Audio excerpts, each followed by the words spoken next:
Donc, on a parlé Ça va être jeux intéressant, je suis analogiques. sûr. Oh, Euh, comme d'habitude. Arthur, dans ta chronique Vidéo Game Fact, Mhm.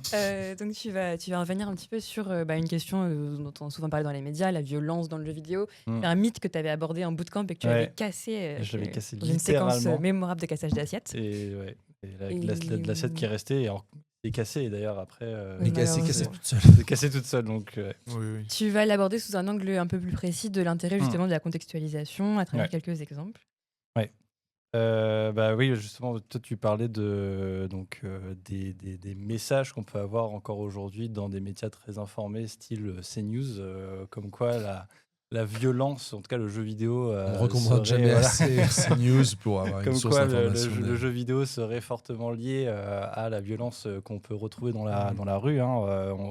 Je rappelle, hein, en 2023, pendant l'été, Monsieur Macron, notre président, avait dit par rapport aux émeutes liées à la mort de Naël que voilà, c'était le jeu vidéo qui amenait la violence de certains émeutiers. Et Anne Coffinier, experte en éducation, donc encore sur CNews, avait fait le lien entre la violence des jeux vidéo et l'attaque au véhicule bélier à la Nouvelle-Orléans, qui s'est passé l'an dernier, c'est ça, ouais.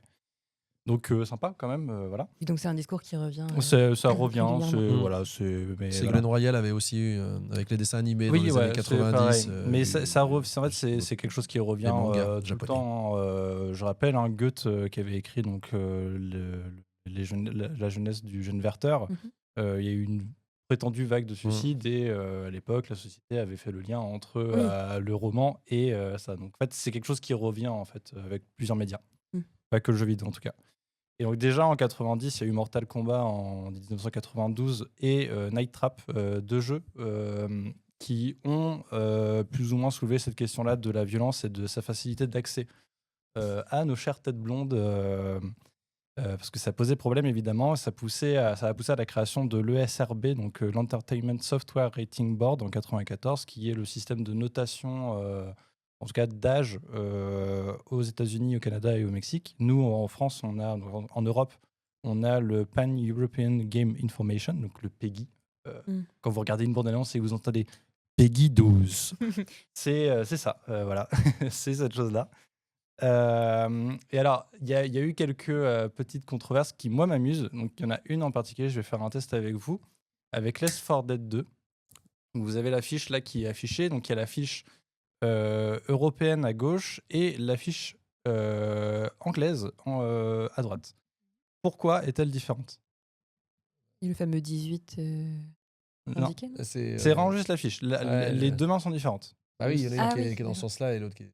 Ouais, parce que la première affiche aurait pu être vécue Ouais. comme un Up Yours, Ouais. donc les Le- deux doigts comme ça, anglais. Ouais. Et donc D'accord. ils ont changé. Donc ça c'est l'affiche. Donc la deuxième affiche qu'on voit, c'est C'est pas l'affiche comparable officielle. à Donc c'est aujourd'hui. Left 4 Dead 2. Donc, je trouve ça incroyable qu'ils aient changé ça. Ils ont fait une censure de l'affiche, alors que bon, bah, on voit très bien que c'est un Je 2. pense aux équipes de designers 3D qui a juste pris la main pour la retourner pour Ouais. dire allez, pour les Anglais. C'est fait, Et ouais. je trouve ça assez rigolo quand même comme chose. Mais bon, au-delà de ça, on peut rappeler aussi Wolfenstein 3D qui avait fait aussi sa petite polémique en 92 aussi, avec la présence de Mecha Hitler en boss de fin de jeu. Donc Wolfenstein, c'est un jeu où on joue un Blazkowicz, le fou, qui est donc un espion polonais qui s'infiltre dans le château de Wolfenstein pour aller tuer du nazi.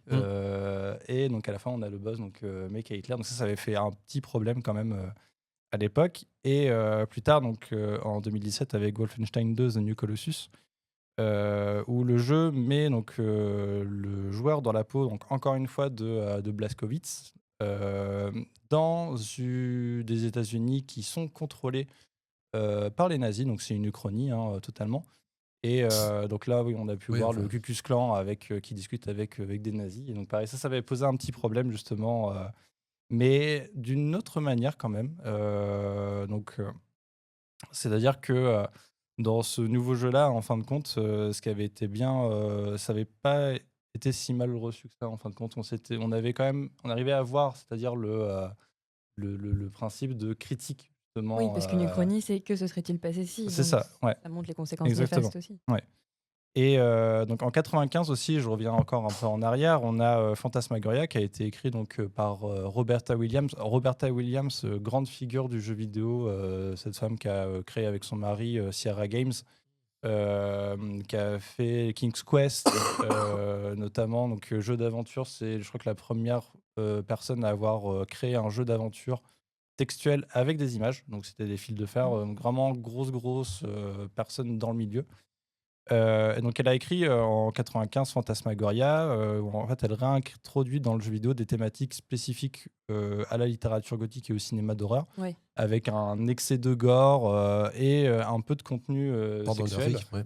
Ouais, notamment. Tout le monde se Mais l'arrachait alors, à mon époque. C'est ça, mais le contenu pornographique, Exact. mais en même temps qui n'est pas en fait complètement gratuit. C'est-à-dire que là, dans Phantasmagoria, il y a une scène de viol conjugal.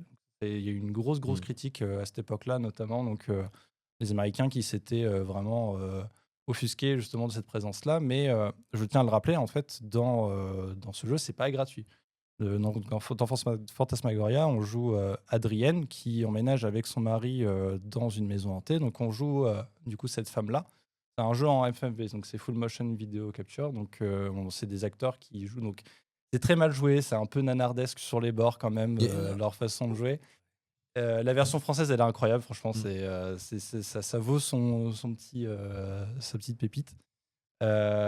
Et donc c'est un peu voilà, ça avait fait débat parce qu'effectivement c'était l'aspect visuel en fait très réaliste avec des acteurs en fait qui avaient choqué du coup les gens à l'époque. Et donc ils emménagent dans cette maison hantée, un peu à la maison des damnés, comme dans le livre de 1974 de Richard Matheson, qui est bof, bon voilà.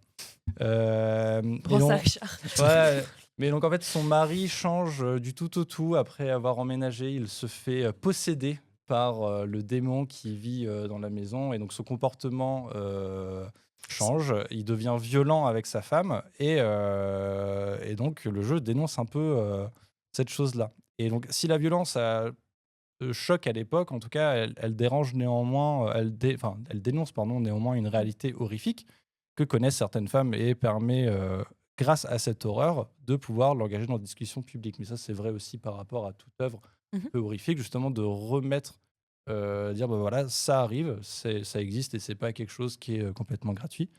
Et Wolfenstein 2, d'une certaine manière aussi, avec du coup son Uchronie aux États-Unis, bien que ça laisse quand même le joueur vraiment dézingué du nazi, donc on peut les démembrer, tout ça, c'est assez violent et très très gore.